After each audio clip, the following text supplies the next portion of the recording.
আজকে আমি কোনো রেসিপি তৈরি করছি না। আমি আজকে একটা চুলে রেমেডি তৈরি করেছি। এটা কি করে তৈরি করেছি তোমাদেরকে সম্পূর্ণটা দেখাবো। আর তোমরা সম্পূর্ণ ভিডিওটা দেখবে, না হলে বুঝতে পারবে না। টেনে দেখলে তো একদমই বুঝতে পারবে না কি কি দিয়েছি।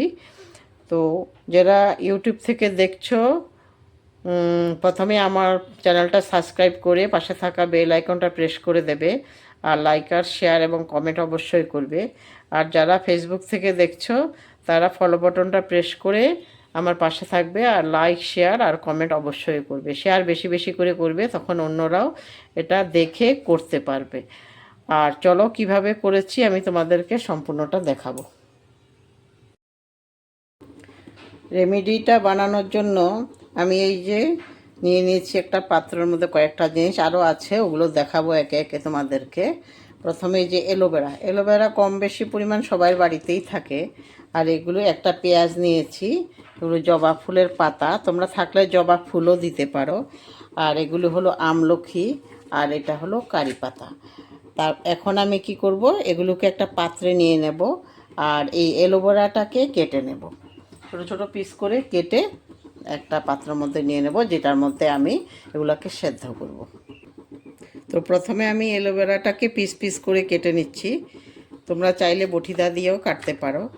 আমি এই যে চাকুটা দিয়ে কাটছি, ছোট ছোট করে এইভাবে আমি পিস পিস করে নেব। ছোট করে পিস করবে, কাটা ফেলতে লাগবে না। কাটা যখন সেদ্ধ হবে এমনি কাটাটা তো এই টুকরোগুলো তো ফেলে দেবো পরে, এই জন্য কাটা ফেলার কোনো দরকার নাই। আর চাইলে ফেলতেও পারো, অসুবিধা নেই। আমি ফেলছি না, এমনি করে নিচ্ছি সবগুলোকে। এলোভেরাগুলোকে পিস পিস করে কেটে নিয়েছি। আমি আগের থেকে কিন্তু পাতাগুলোকে আগেই ধুয়ে এনেছি। তো একটা পাত্র নিয়ে নিচ্ছি, এই পাত্রটার মধ্যে আমি সেদ্ধ করব। তো প্রথমে আমি এই যে জবা ফুলের পাতাগুলো দিয়ে দিচ্ছি, তারপরে দিয়ে দিচ্ছি এলোভেরা, আমলকি, তারপরে পেঁয়াজ কুচুনো, তারপরে আমি এখন দেব কারি পাতাগুলো। কারি পাতাগুলো ডাল থেকে এইভাবে ছিঁড়ে দিয়ে দিচ্ছি। জবা ফুল থাকলে তোমরা জবা ফুলও দিতে পারো। তো এখন দিয়ে দেব আমি মেথি। মেথি 1 চামচ দেবে, 1 চামচ দিলে হয়ে যাবে মেথি। এখন দিচ্ছি চা পাতা, 1 চামচ চা পাতা দেব। তারপরে দিচ্ছি এই যে আতপ চাউল, 1 চামচ, ছোটো চামচের 1 চামচ আতপ চাউল দিচ্ছি। তারপরে একটা জিনিস দিচ্ছি, তোমরা হয়তো জানো না, চিনি 1 চামচ। চিনি দিলে চুলের গোড়াটা খুব শক্ত হয় আর চুলগুলো খুব সিল্কি হয়। তো এখন আমি এটাকে গ্যাসে বসিয়ে দেব। গ্যাসে বসাবো, আর এটা তোমার পুরোপুরি সেদ্ধ হতে হবে।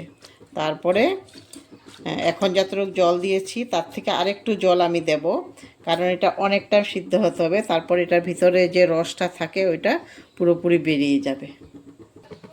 আমি বসিয়ে দিয়েছি গ্যাসের মধ্যে, গ্যাস অন করে দিয়েছি। এখন আমি এটাকে সেদ্ধ করতে হবে। যখন তোমার এটা একদম কম হয়ে যায়, পরিমাণ মতো হয়ে যায় যখন, তখন আমি ধরো 2 কাপের মতো থাকবে, তখন আমি অফ করে দেবো গ্যাসটা। হয়েছে, আমি এখন এটাকে ঠান্ডা করার আগে সেঁকে নেব। তারপরে কি কি মিক্সড করছি তোমরা একটু দেখে নাও। আগে সেঁকে নিচ্ছি।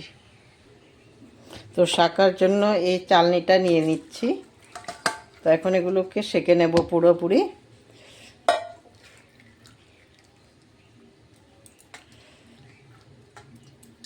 এই যে দেখো কালারটা কীরকম এসছে। এখন আমি এটার মধ্যে কি কি মেশাবো ওইটাও দেখাচ্ছি তোমাদেরকে। তোমরা যেই শ্যাম্পু ইউজ করো ওইটাই মেশাবে। আমি ভাটিকা ইউজ করি, এই জন্য ভাটিকাই দিচ্ছি। তো ভাটিকা দিয়ে দেবে এটার মধ্যে, শ্যাম্পু দিয়ে দেবে। তোমরা যেই শ্যাম্পু ইউজ করো ওইটা দিলেই হয়ে যাবে। এই যে এখনও গরম আছে, আমি গরমের মধ্যেই দিয়ে রাখছি। আর একটা জিনিস ইউজ করব, এটা হলো ভিটামিন ই ক্যাপসুল। এই যে ভিটামিন ই ক্যাপসুল, এটাও আমি একটা মেশাবো, বেশি না, একটা হলে হয়ে যাবে। কিন্তু এটা এখন মেশাচ্ছি না, আমি যখন চুলের মধ্যে দেব তখন মেশাবো এটাকে। তো তোমরাও এইভাবে করে দিয়ে দেখো, দেখবে খুব ভালো হয়। চুলের গোড়াটা শক্ত হয়, সিল্কি হয়, আর চুলটা কম ওঠে।